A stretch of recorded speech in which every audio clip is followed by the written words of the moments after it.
Alright everyone, the Veep stakes continues with regards to Kamala Harris' choice for a running mate. I still think that Trump is going to trash her in the election. My prediction remains unchanged at this time. I know there's a lot of black-pilled push polling going on right now, but it's mostly the Kasich effect. It's literally people don't know as much about Kamala Harris as they did about Joe Biden because she's not president and was an absentee VP, and so she's going to lose that advantage over time. Stop being black-pilled and worrying your ass off about it. You can worry when we're closer to the election if the polling doesn't change. Then it's okay. I would point out really quickly, before I get into the running mate issue, that Trump is still running ahead of where he was in 2016 when he won the election by several points. So he's still got the advantage in my mind. I know that they're trying to steal the election again, but we'll see what happens. There's plenty of time for Kamala Harris to inevitably fuck up. Link in the description, archived of course. There are some Democrats that are really worried about who Kamala Harris is going to choose. Fetterman is one of them. He had a lucid moment the other day. Now that he's recovered from his brain damage, and he's recovered fully, I mean, he's totally coherent and makes sense most of the time. It's more than a lot of other politicians in D.C.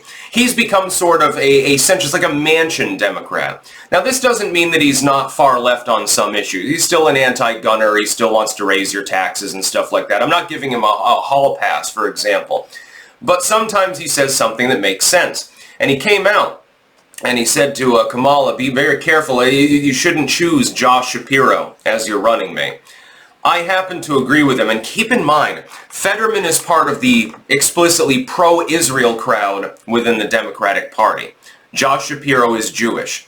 The strategic reason why you wouldn't want to choose Josh Shapiro is because Kamala definitely has taken the lead in Minnesota and in Michigan. That is inarguable at this point. That's partially because Islamist voters there that had been boycotting Joe Biden don't have as much of a problem with Kamala Harris. Now, this can be chipped away at by the Trump campaign by simply tying her to the administration. Hey, fuck nuts.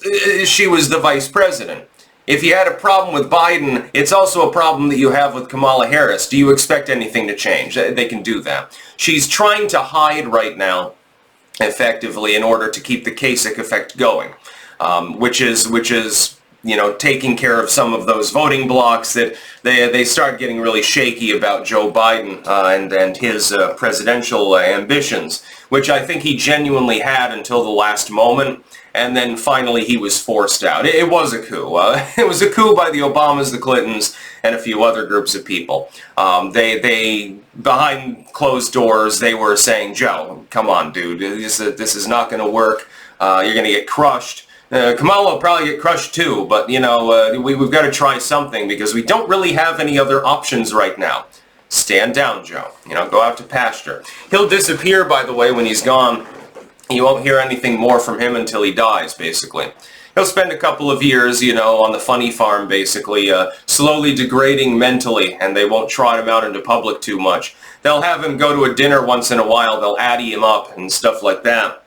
Watching Fetterman dogpile Shapiro is quite funny. Other Democrats are also worried about Mark Kelly. It seems like Waltz is the one that the leftoids really want to push to the fore. Of course, it could always be Bashir or Buttigieg as well. We're not exactly sure who's going to be chosen. We might get that decision, by the way, as early as this afternoon.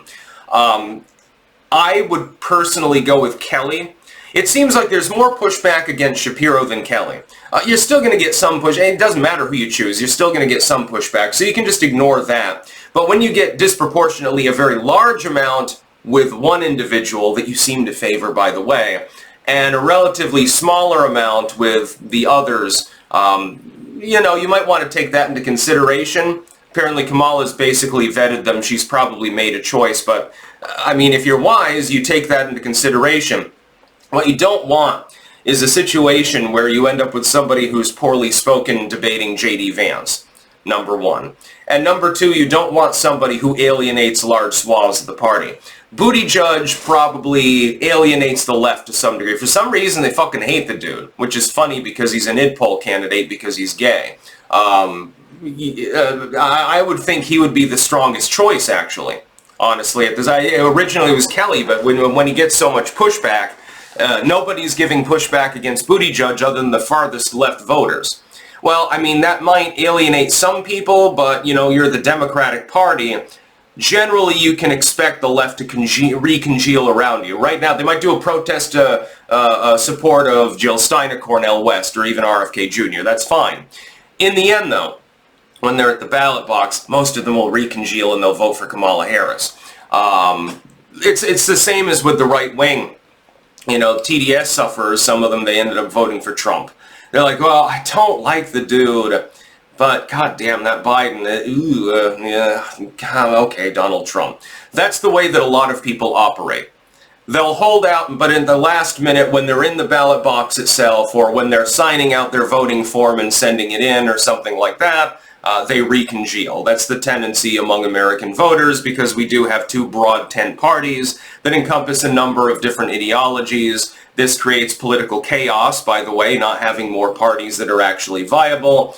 But it takes care of some of the parliamentary chaos you see in other systems, so it's a trade-off in the end. I suspect that in the end, Kamala Harris will go with either Shapiro or Kelly. I don't know if it's a joke or not, but somebody was saying that Tim Walz was there at Kamala's house, and he was fiddling around with her lawnmower because he didn't like the sound of it or something, like fiddling with the carburetor. I have no clue whether this is true or whether it's a joke. I have no idea. At this point, nothing surprises me within politics. Tim Walz is fixing Kamala Harris's lawnmower, and that's a sign that maybe he's been chosen or that he's trying to suck up her. I wouldn't be surprised. Honestly, you could tell me pretty much anything within politics now, and I have to do extensive fact-checking. Under normal, nominal circumstances, it's obvious if something's hyperbolic or a fucking meme. Right now, no, it's no longer obvious whether something's hyperbolic or a meme. Now, we had a sitting president stand down. We had his opponent almost killed and is being legally persecuted. Kamala's a psychopath. I don't know what the fuck is going on.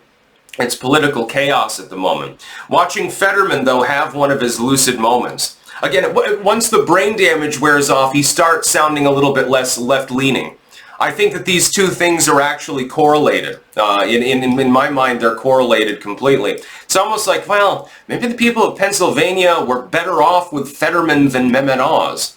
I'm not a big fan of Mehmet Oz, of course. Not even like Cormog, more like a Ted Cruz Republican, so it didn't really matter. Fetterman is a very interesting individual.